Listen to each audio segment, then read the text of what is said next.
Hey, what is up, everybody? This is steviebreech coming to you here today.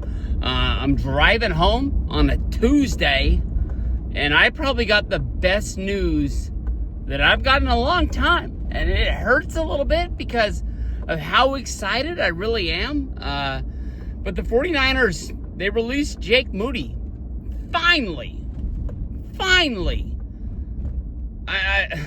The one stat I heard this morning, and it's been a long time, because the stat was probably read off around 5:15 this morning.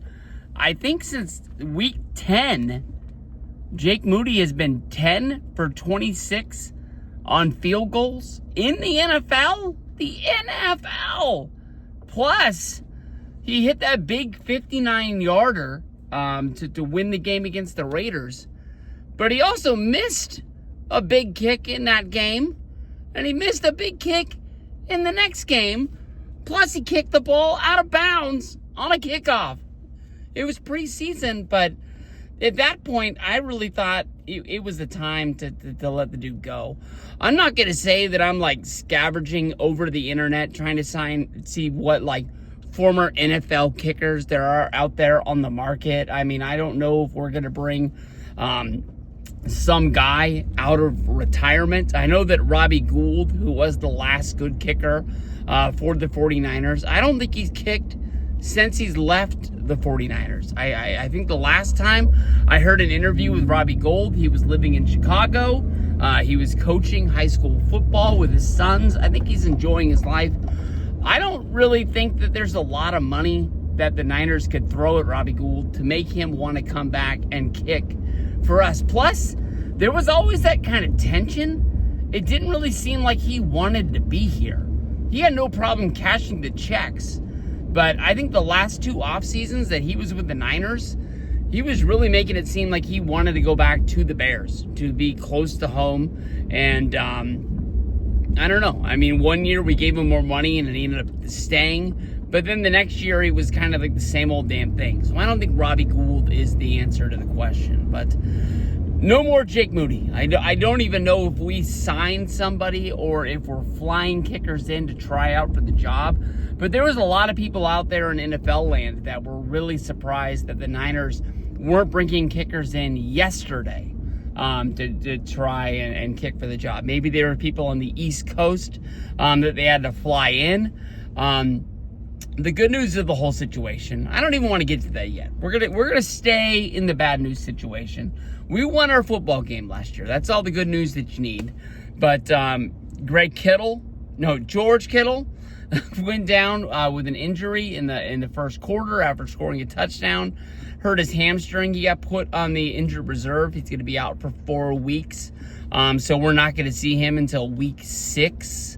Juan Jennings, it came out that his shoulder injury is not as bad as expected, but there's no we're going day to day. He's questionable. I'm guessing that he's just not going to practice, and maybe he's going to be a game time decision come Sunday.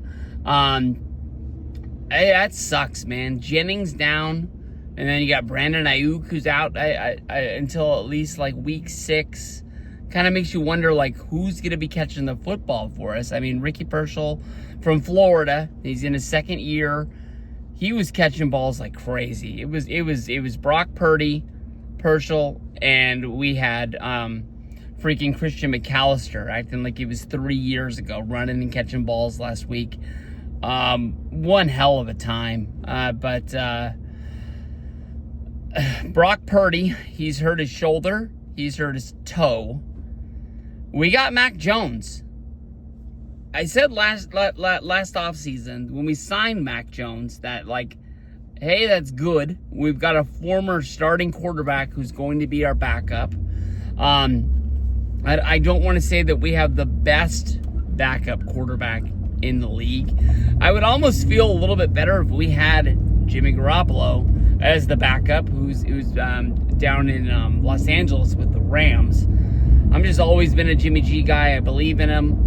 I think that there's a good chance that we're going to see him play this season for the Rams down the road. I just don't think there's a way that they stay healthy there.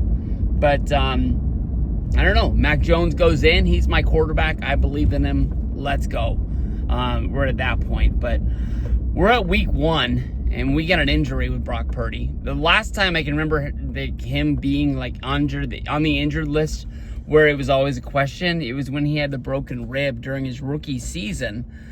He broke it during the Tampa Bay game, I believe, and he ended up playing out the rest of the season until he really got injured in the NFC Championship game against the Eagles.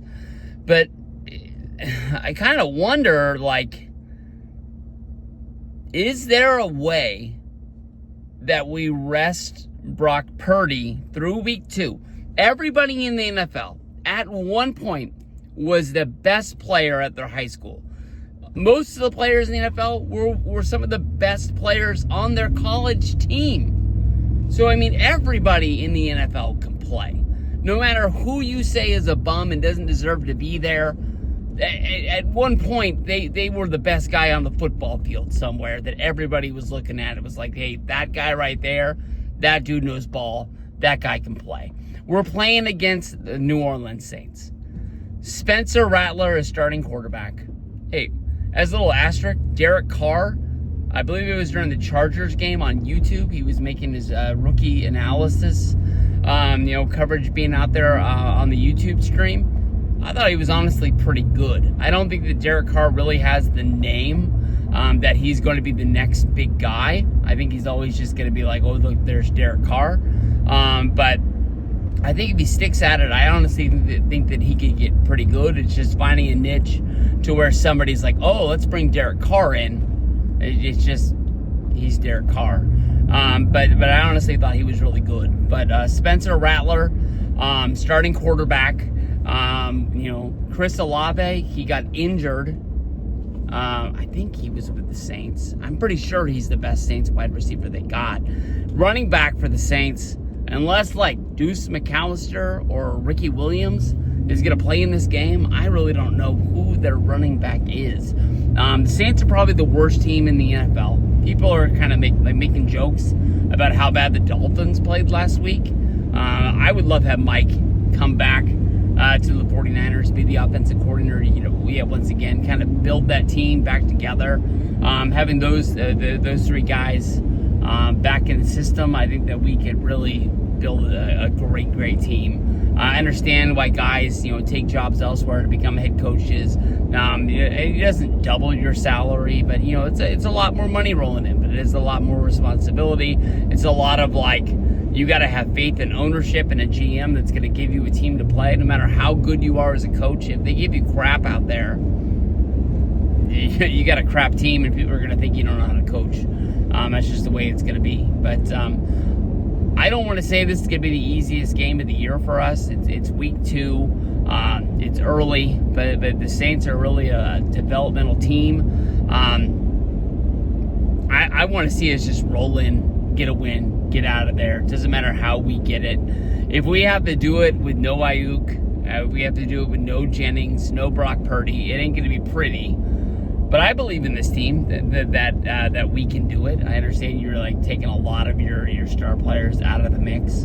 I'm going to be putting a lot of pressure on the defense to really keep us into the game and not let them score. But if Brock Purdy doesn't play, I don't think that it is going to be the worst day in the history of the NFL. I think that we can escape that game 2-0, move on. We've shaken the kicking problem. Now it's just going to be a matter of plugging somebody in that is going to be our kicker, and let's roll from there. So let's have some fun. I believe next week we would play the Arizona Cardinals. I'm not 100% sure on that, but I think that's what it is. And let's just keep going. I think it's going to be a Niner weekend. Let's go Sunday. We got the Saints. Peace out, everybody.